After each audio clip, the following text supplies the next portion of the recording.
Hey there, it's Rachel from All About the House. If we haven't met before, I'm an Aussie graphic designer with a printables shop on Etsy called All About the House. So in my printables shop, I have a ton of printable planners to organize basically everything from your home if you have a business, if you want to organize recipes. I am majorly addicted to making printables. I'm literally obsessed. It's my favorite thing to do. So in this video I'm going to run through one of the recipe binder kits that I have just added to my shop, which is the quatrefoil kit. There is lots of different themed kits that I've done. So I've done some chevron ones, some striped recipe binders, some like ones you can monogram, etc. So recipe binders are really popular and I really do love organizing my recipes using these. I know you can leave like digital, but I don't know, I love pen and paper and I'd just rather have it in front of me and it just looks really pretty. So if you are like me and you want a pretty way to organize your recipes, then this recipe binder might be really suitable for you. So the thing with printables is that you purchase once and then you can print them as many times as you want for your personal use. So if you want to print the recipe pages 500 times, go ahead. If you only need to print them a couple of times because you're making like a wedding gift or someone's birthday gift, then you can do that as well. So they're basically yours to keep. You can print them as many times as you want.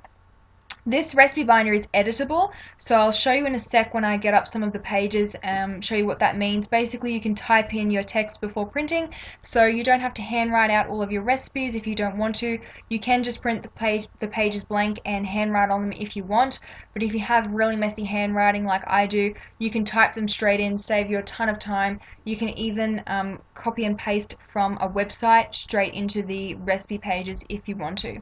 There's also a ton of dividers to keep track of all of your recipes, so all different categories. I'll show you some of them in a minute. So basically you can organize everything to do with recipes. There's also some meal planning pages in this kit as well. Some of the recipe kits in my shop just do recipes, but this one has meal planning as well. So we've got covers and spines if you want to put them in a binder or spiral bind them. There is recipe dividers, indexes, recipe sheets, a photo and comments page. So this page is this one here. So on this page you can print out a picture or have them printed at 6 by 4 inch and place this on the page, and then you can also record any other comments and notes, storage instructions, any modifications that you made to the recipe, who in your family liked it. So one kid liked it, another kid didn't, so you know what you need to make for lunches for who, etc. So that's another handy page that I like to include. So I typically have the recipe page and then the photo and comments page side by side in my recipe book. I do have a ton of different color recipe collections, so you can mix and match if you want to, or you can just keep it all themed. So what I like to do, because I have a ton of recipes and I can just never decide on a color combination, I actually have a whole bunch of different recipe binders. So I have like all of my cakes and my sweets in this one, and then I have my like normal meal planning dinner recipes in this color. So you can do separate binders for each category, or you can put them all in the one if you want, or do spiral binding or the ARC notebook, etc. Just a tip, if you want to make sure that your pages they stay in good condition, I like to put them in plastic sheet protectors, and then I can just pull out the page that I want from my binder and place that on my recipe holder stand, and then if anything gets splattered on it, it doesn't matter, I can just wipe it clean with a damp cloth or like a tissue or something off the sheet protector. So that is another way to make your recipe pages last longer. I typically print on just normal copy paper, but if you wanted to, if you're doing this for someone's gift, you might want to print them on cardstock, and then they'll be extra durable, especially if you're going to be just spiral binding and not placing them in a binder and sheet protectors. Doing cardstock makes them last longer.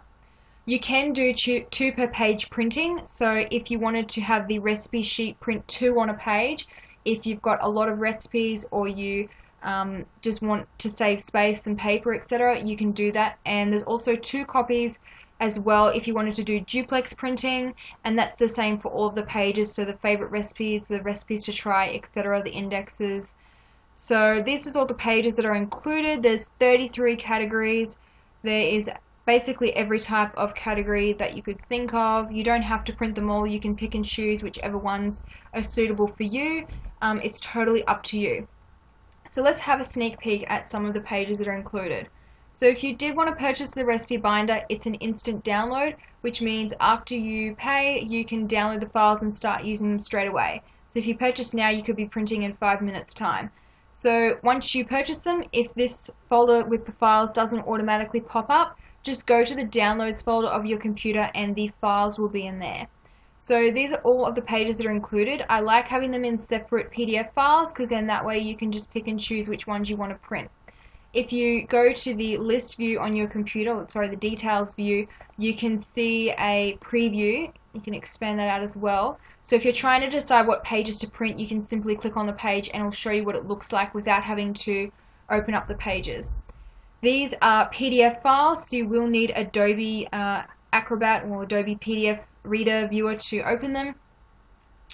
That's a divider. So make sure that you do have that downloaded and installed on your computer. If you don't already, I'll have a link below this video to where you can download it. It's free.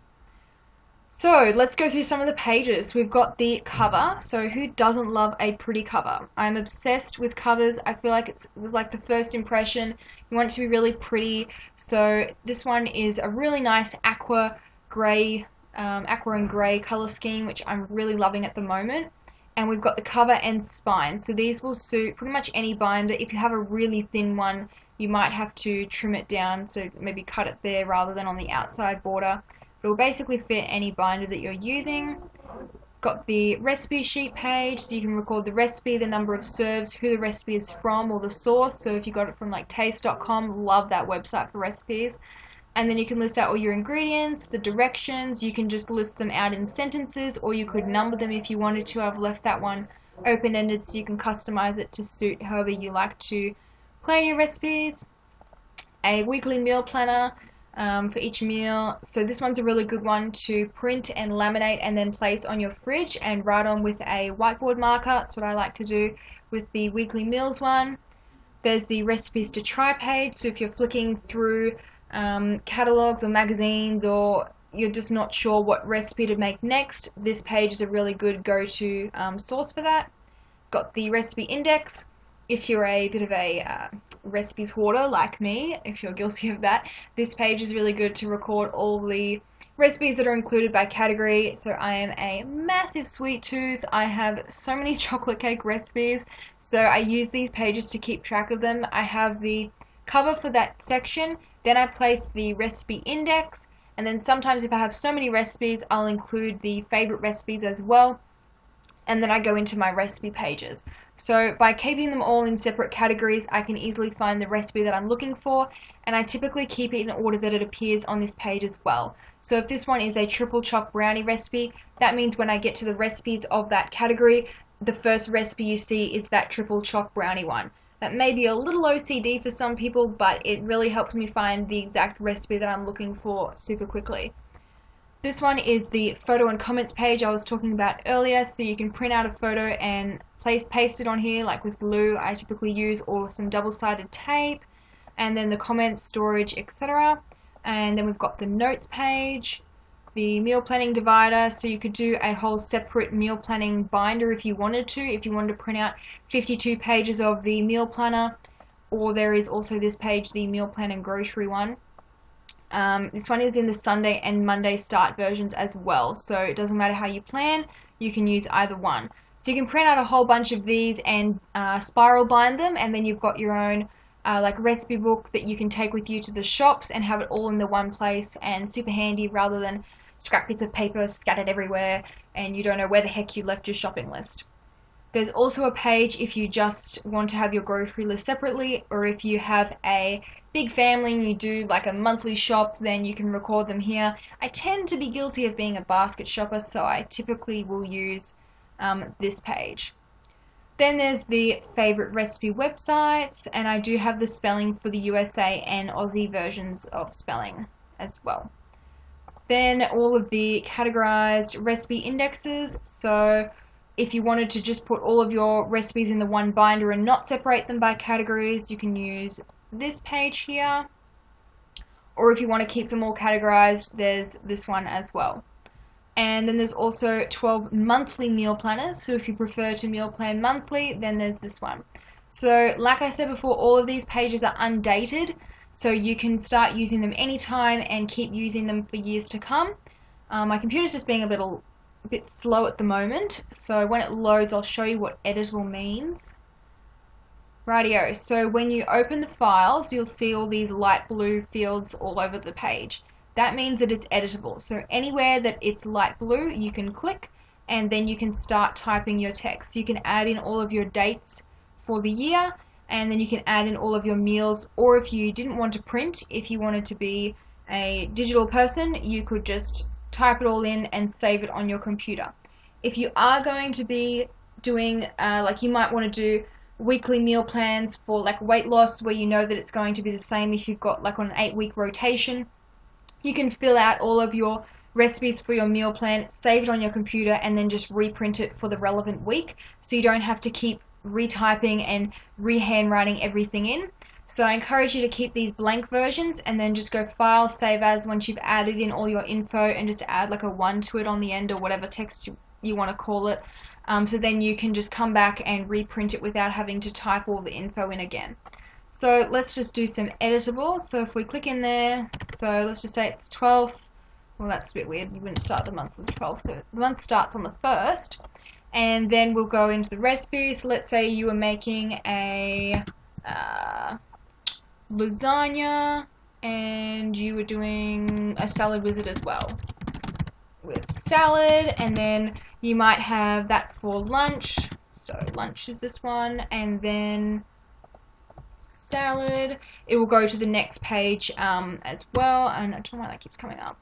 We'll go to dinner. So let's say for dinner you are making